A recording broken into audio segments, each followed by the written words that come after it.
So I want to continue what Todd has been doing in this incredible series, So What? And I'll have to say, I always love teaching, but I'll have to say that I love teaching a little bit more today, because what I'm going to share with you is personally in your own life has life-changing potential.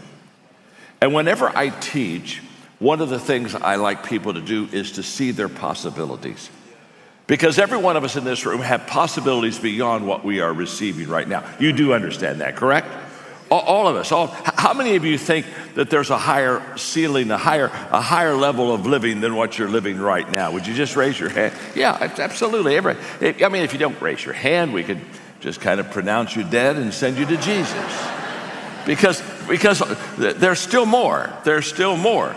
And so what I'm so excited about in this teaching is that this is going to be so biblical, it's going to be so practical, it's going to be so simple, that every one of us, whether you're watching us at different sites or online, right here in the local place, every one of us we're just going to get to go higher today. And that's what I love. I had a lady come to me recently and said, "John, I know why you're successful." I said, "Well, tell me. I'd like to know myself. Been trying to figure it out for some time." She said, "You're very successful helping people become very successful." I said, "That's true. That's what I do. I'm a lifter. I through my books, through my teachings, I take people where they are. I find them first, and then I take them where they really want to go. And that's what's going to happen in our setting. So you're just about to go higher. So look at your neighbor and say to them, listen carefully. You're about to go higher. Tell your neighbor that right now. Listen carefully. And the way that we go higher is by answering this question, because this is the foundation of everything I'm going to teach today. How many of you would, with true enthusiasm, but also a real sense of knowing this to be true, would raise your hand and say, "John, I believe that God is a generous God"? How many of you buy into the fact God is He's a generous God? He's generous. And every hand, I think, again, was raised, because we know that He's an incredibly generous God. And I'm going to teach you about how to live generously yourself. But living generously yourself begins with a recognition that our God is a generous God. That's our foundation. If we don't have a generous God, I have nothing to teach this morning. Because people do what people see. And what we get to see throughout the scriptures is the fact that God is amazingly generous. In fact, you're going to have more scripture from this teaching than any teaching you ever heard me teach. And the reason for that is I've got to make sure that you understand this isn't John's message, this isn't Todd's message, this is God's message. You got to understand who the source is. And so I'm going to just kind of just kill you with scripture, okay? You're going to ask, "Oh, dear Lord, another one. Here comes another one, another." But you got to understand, everything I teach you is so biblically based, so God ordained, that I don't want you to think I'm teaching this to you. All I'm doing is relaying the teaching that I have learned, that I have lived, and that I have loved. So let's go. Psalm 105. "For God is sheer beauty, all generous in love, loyal always and ever." Psalm 145, 16. I love this. "God is generous to a fault. You lavish your favor on all creatures." Now, this is scripture that you find out throughout the Bible. But in Deuteronomy chapter 15, verse 10, this generous God begins to speak to us about the lifestyle that we need to live. "Give freely and spontaneously. Don't have a stingy heart." The way you handle matters like this triggers God. Oh, that is a powerful statement. Got to come back to that in a moment. The way you handle matters like this triggers God, your God's blessing in everything you do, all your work and all your ventures. So I command you, always be generous, open purse, open hands. In other words, be generous. Be generous with your open purse, your money. Be generous with your hands, your works, the things that you do. In other words, he said, just be generous. But that phrase, the way that you handle matters like your possessions, it triggers God. What does that mean? It triggers God. In other words, God sees how we respond to the blessings he's given us. And when we respond according to who he is, a generous heart, a generous hand, when we respond like this, it means God responds. It triggers him. In other words, God says, I see that. I see how you're passing on the blessings. I see how you understand. You're to be a river, not a reservoir. And the moment that he sees that and you're in my life, it begins to trigger his heart, and he responds, and he even blesses you more than you can imagine. You see, you have a shovel and God has a shovel, and as you take the blessings God gives you, and you shovel it out to others, he looks down and he sees you shoveling, and so he says, I'll shovel more. But the difference is God's shovel is bigger than yours. You got this little Toys R Us shovel.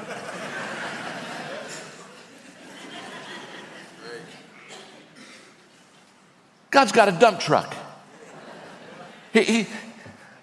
And when he sees this happening, it triggers his heart. It brings great joy to him, and he said, I'm going to respond to that. I see what they're doing. I'm going to even bless them more. You see, when we grew up in a home that understood stewardship, understood generosity. We were taught tithing as children. I mean, when we got our first dollar in allowance, we got paid in dimes. 10 dimes. And the reason we got paid in dimes is because my parents said the first dime goes to God. That's the first fruit. And so we'd get 10 dimes, and we'd set aside when we got our allowance, our dime, and on the way to church, we'd pick up our dime, and we'd go to our Sunday school class, and we'd put our dime in. And my brother one day he instead of a dime, he picked up 3 dimes. And Dad said, what are you doing with the other 2 dimes? Oh, he said, I'm going to give it to God this week. He said, he's like 8 years old. He said, God's been really good to me this week.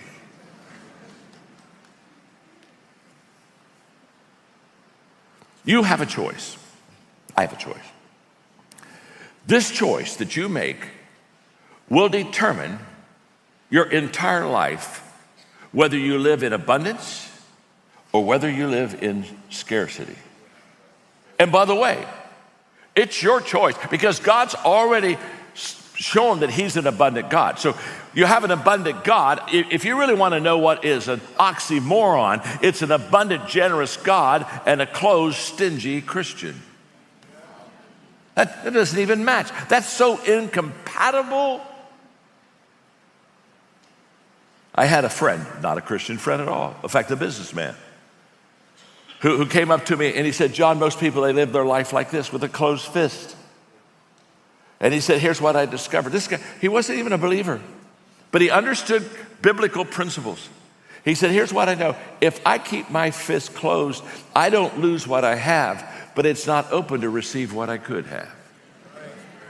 And I watch people go through life like this, scarcity mindset. And the good news is you got everything that you started with. The bad news, you don't have any more. And you'll never have any more. By the way, if you live in a scarcity world, if you live in I'm going to keep what is mine because if you live in that world, let me just explain to you, that's a realistic world. That's not an unreal world. If you live in a scarcity world, you'll have scarcity. And you'll be right beside somebody who lives in an abundance world, and they'll have incredible abundance. And you'll say, how do they have so much and are blessed so much? And it's very simple. You choose the world you live in, and whichever world you choose to live in, it's a real world. It's not a false world. So I'm so excited. I'm going to unlock it for you now. It's going to all happen. And when I unlock it, I'm just going to unlock it scriptural to you. But I promise you, in the next 18 minutes, you're going to understand this world, and you can choose at the end of this service. You can choose at the end of this. This is who I am. This is going to be my identity, and this is going to be what I do. So generous living means 5 things. Number 1, that we live what I call a yes life. It's a yes life. Philippians chapter 4, verse 8 and 9. By the way, the passage I'm about to read you, I wrote my first book called Think on These Things. It came from this passage of scripture, okay? That's my first book. And you don't want to get the book because honestly, it wasn't that good and there's not that much to think on, okay? My name's John, I'm your friend. It was my first book. You're never good the first time. Sadly, I wasn't too good the second time or the third time. But about the seventh time, I got really good. Just took a little practice, okay? But this verse right here, this comes out of my first book. Summing it all up, friends, I'll say, you'll do best by filling your minds and meditating on things true, noble, reputable, authentic, compelling, gracious, the best, not the worst, the beautiful, not the ugly, things to praise, not things to curse. Now that is yes living. And yes living, Paul teaches us here, means that we choose good things to think on. Don't miss this. Choose good things. It's your choice. You get a call. You can choose on bad. You can choose good things, bad things. It's your call. We choose good things to think on. Then we fill our minds with those things, and then we think about those things. And if you'll do those three things, just you choose what you're going to think on, then you fill your mind with that. And then as you fill your mind, now you begin to meditate until you act on it, that you become what I call a yes liver. And when you become a yes liver, you begin to lean into what I call, the Bible would call abundance living. Because you see, the greatest gap between successful and unsuccessful people is how they think. Trust me. My name is John, I'm your friend. Trust me. Outside of sharing my faith, that's always first. Outside of sharing my faith, if I could sit across the table with you for 30 minutes, what I would talk to you more than anything else is we would talk about how you think. Because the world that you think about is the world that you receive. That is an absolute fact. It's biblical. It's proven historically in the lives of people. Huge gap between how successful people are. In fact, seldom do I do this, but I'm going to give you a book to get. It's not here today, but it's here. Amazon has it. Amazon's been very good to me. I'm in their Hall of Fame, okay? Whatever that means. That means I like them and they like me. But it's called How Successful People Think. Trust me. In that book, I give you 11 thinking patterns of successful people that unsuccessful people don't have. It's a book of contrast. If you want to be successful, think on these 11 things, have these 11 patterns of things. If you don't want to be, if you want to live in scarcity all your life, and you just basically try to make it, there are 11 thinking patterns of scarcity people too. How successful people think. Here's what I know. For a long time, I've become a yes man. And I'm not only a yes person, but I'm a yes leader. Many, many years ago, when McDonald's just started open, Margaret and I were dating. We've been married 54 years, so could do the math. I mean, this was McDonald's was on the outside, not on the inside. And I went up, and Margaret liked a Diet Coke, and I asked for a Diet Coke, and the girl, she said, I'm so sorry. She looked at her little register, said, we don't have Diet Coke. And okay. I said, could I just have a cup of ice? And I thought I'll get a cup of ice, go to some carry-out store, get a Diet Coke, and take care of Margaret. I mean, you're dating, you do anything to impress them. You know what that's like.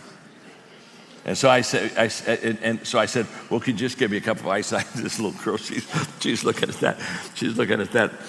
She can't find a cup of ice on here. It's not on the menu. And finally, she said, I'm sorry. I said, I don't think I could do that. And I smiled. I said, oh, yes, you can. And she said, okay. And she got me the cup of ice, and I walked out the cup of ice, went down, got me a Diet Coke somewhere else, and we're all happy.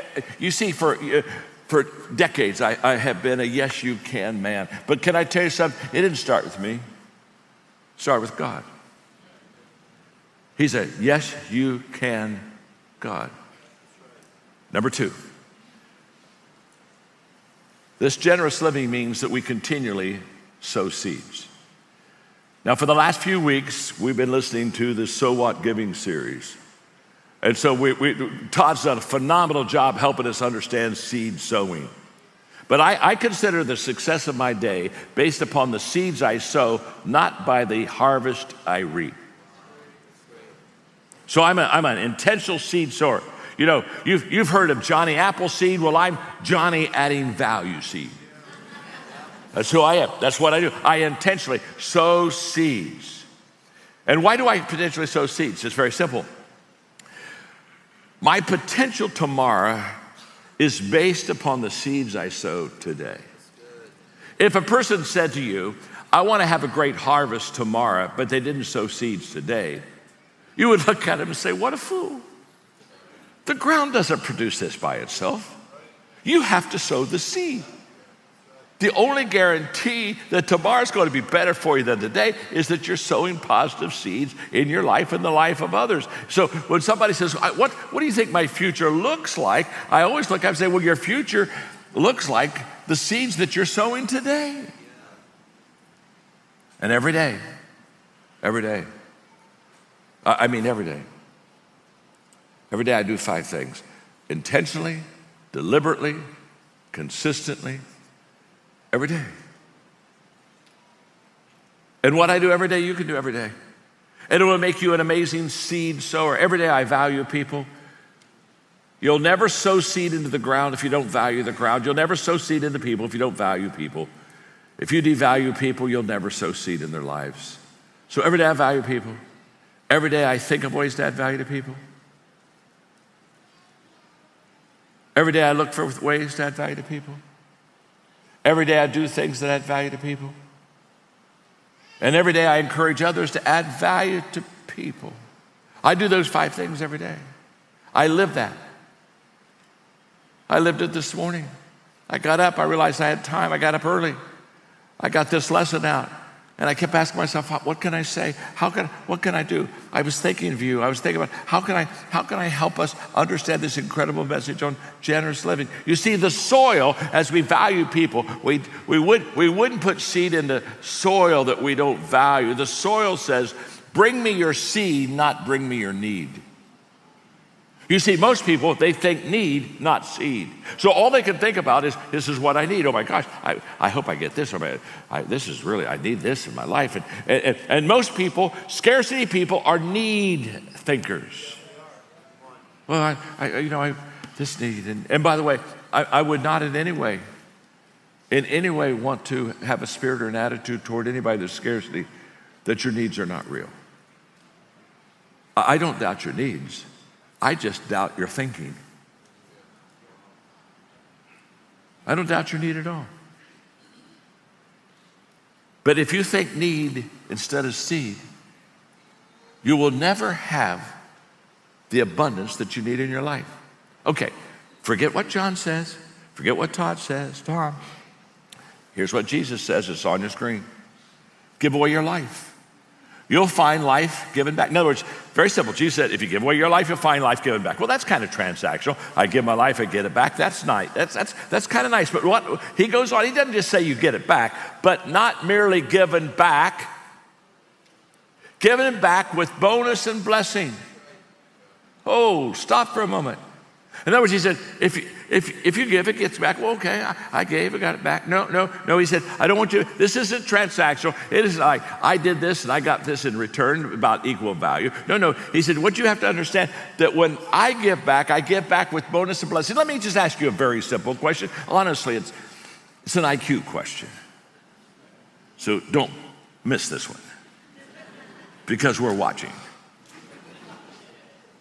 How many of you would like to live a life of generosity to where you could have continual testimonies that God gives you back more than you have ever given him in your life? I mean, this is an IQ test, folks. You don't even have to be a Christian. You don't have to be biblical. Maybe you just woke up. Okay, number 3. Generous living means that we attract people to God. Now, I don't hear this talked about a lot. I'm going to talk about it very little today, but it's an incredible truth. When Jesus was on the Sermon on the Mount, he said we're to be salt and light. What he basically said is, salt makes things better, light makes things brighter. What Jesus said is we're to live an attractive life. Now, here's what he says in Matthew 5. Be generous with your lives, By opening up to others, you'll prompt people to open up to God, with God, this generous Father in heaven. And then Peter talks about, in chapter 4, verse 7, be generous with the different things that God gave you, passing them around so all can get in on it. If words, let it be God's words. If help, let it be God's hearty help.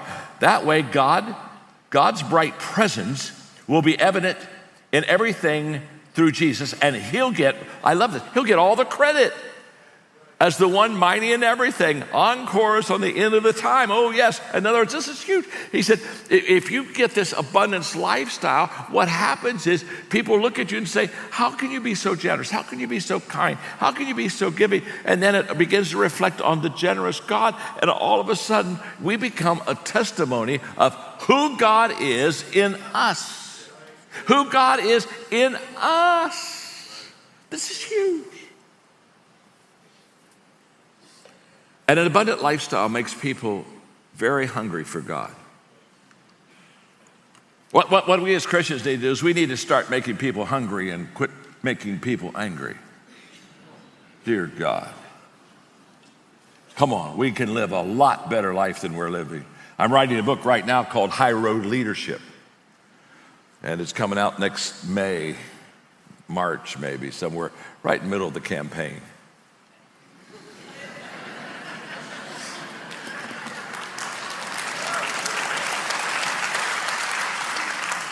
Timing is everything.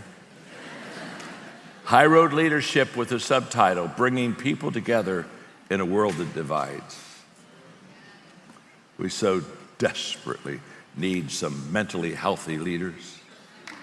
We so desperately need whole people. No, we're done. We're done. Take a pill, relax.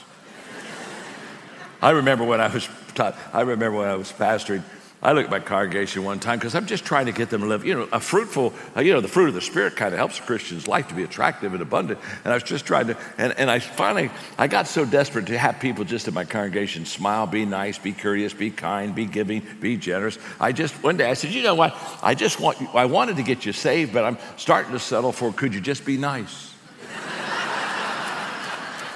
I'm going to lower the bar. Let's just start with, how to win friends and influence people. You know what I mean? Could you just be nice? I was speaking about a year and a half ago at Columbia International University. And I was going to be doing leadership to about 1,200 people it was an invitation of guests of the university. And they wanted me to do leadership. I said, fine. I got there and they said, John, we would like for you to talk about transformation. Well, when they talk about transformation, we're starting to talk about salt and light. We're starting to talk about faith. And I questioned them on it. I said, you said leadership and, but they said, no, so I said, you're the boss. So I did it. But as I did it, I realized there were some people probably came for leadership. And so I was talking to them. And when I finished that day, because I was talking about how to live an attractive life, an abundant life to where people want to know God.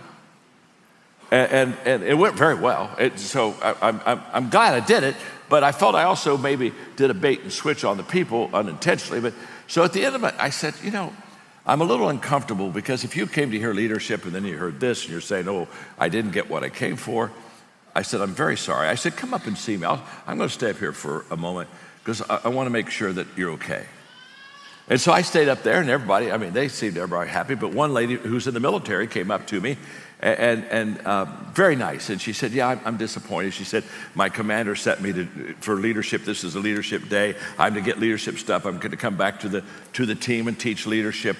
And she said, it really wasn't what I came for. And I said, yeah, you're right. I said, I'm very sorry. I said, let me make it up to you, okay? I said, I'm going to give you a digital training program on leadership that's worth $1,200. I'll give it to you, and you take that back to your commander and say, while I was there, he gave this just for us. And you could do leadership training, and you can even help with the round tables. I told her how to do it, and then they had a couple books. I said, here, let me get these books, and I signed these books, and I'm just apologizing because she came for leadership, and I'm doing salt and light kind of stuff. And as I'm handing her all these stuff, and I said, please, just, and give me your, can I text you and get back to you and see it if it's okay? And tears are just filling her eyes and started coming down her cheeks. She wasn't a believer. She leaned into me and she said, "You're making me hungry for God now." Well, of course I'm making her hungry for God. You'll make people hungry for God every day of your life if you're kind and you're nice and you have the fruit of Spirit and you respect people. That, by the way, if that seems foreign, that's how Jesus did it. If you want to be like Jesus, we value people. Okay, number four, you're doing so good. Are you learning something? Are you learning something? Are we good? Are we good?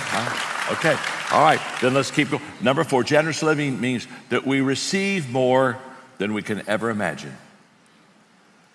All right, it starts to get ridiculous, but I'm staying biblical. So when ridiculous gets really ridiculous, I got to make sure it's biblical. Proverbs 11, the world of the generous gets larger and larger, and the world of the stingy gets smaller and smaller. The one who blesses others is abundantly blessed. Those who help others are helped. This is huge. Now let's make sure that we understand one thing. This is a little bit of motive integrity stuff. We don't give to get. So I'm not doing a transaction with you. I'm not saying I'm going to help you and I'm going to help you on Sunday and on Monday. I can hardly wait. Okay. It's your turn, God. Come on, pile it on. Woo. No. I'm not transactional at all. This is not a transactional teaching. This is a faith teaching. In fact, I had one of these kind of prosperity preachers one time send me a thing in the mail. Said, what did he say? He said if I would send his ministry $1,000, I would in 30 days get $10,000. And I thought, wow, not a bad deal at all. And then I started to do that because that's a huge, that's good. And then I thought, how selfish of me. How selfish. So I wrote him back. I couldn't do that, it's too selfish. I'll tell you what, you send me 1,000, you can have the 10.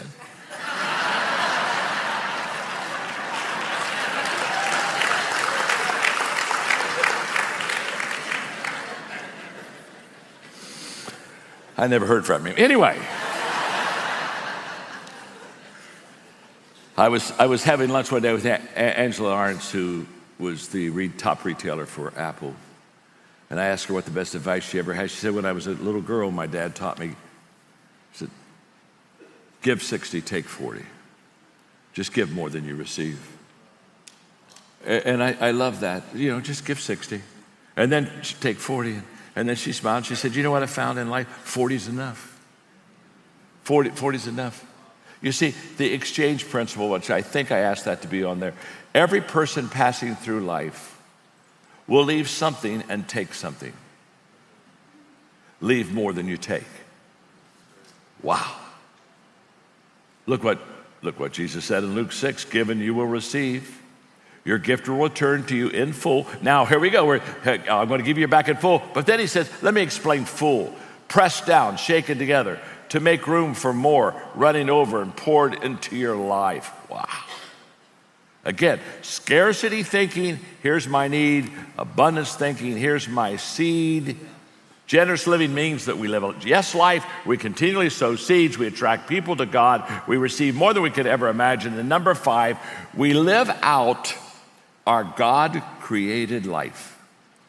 These are powerful words by Jesus. Matthew 5. In a word, what I am saying is, I love this, grow up. Your kingdom subjects, now live like it. Live out your God-created identity. What is our God-created identity? Live generously and graciously toward others the way God lives toward you. This is huge. Jesus says we're kingdom subjects. In other words, we are under the lordship of Jesus. This is huge. And he says, once I understand that God owns it all. I used to do this illustration. In fact, I think many years ago, I did it here at Christ Fellowship, where before the service, I'd give somebody a $100 bill. And then I'd talk about giving. And during this message, I'd stop and say, I need to take Tom and Todd out to lunch today, and I need some money. And anybody have $100? They agreed. And the person that I gave the $100 bill would come up and hand it to me. And everybody kind of looked at me and say, oh my gosh. John asked for some money, and this guy just walked right up and handed him the $100 bill. Why did he do that? Why didn't I do that? And then I've explained to him, it was very easy for the guy to give me the $100 bill. It wasn't his. It was mine. See, the only reason you struggle with money is you think it's your money. The only reason you live a scarcity mindset is because you've never brought God into the picture. You think it's all yours. It's not all yours. Many times I'll ask people when we're talking about tithing, because I know the beautiful thing that you've done here on tithing. A lot of times I'll say, well, if you made $800 last week, how much of it is God? And when somebody says $80, I say, well, the good news is you understand tithing. The bad news is you don't know anything about stewardship and lordship. If you made $800 last week, can I tell you something? All 800 of that is his. It's not yours. It's just on loan. You're just a manager of that. You see, you'll always live a scarcity mindset unless you bring God into the picture. And when you bring God into the picture, everything begins to change. So we've been challenged. If we're not giving, to start giving. And if we're giving but not tithing, to start tithing. If we're just tithing, let's start giving abundantly. But let me just close with this. You see, because I don't want you to think, well, Todd's challenges, well, we got Todd's challenge, and now we're getting John's challenge. You're not getting Todd's challenge. You're not getting John's challenge. If you think that, you think incorrectly. You're getting God's challenge. God's sitting right beside you in that chair right now. And he's looking at you and says, this doesn't come from Todd, and this doesn't come from Maxwell. What did he say?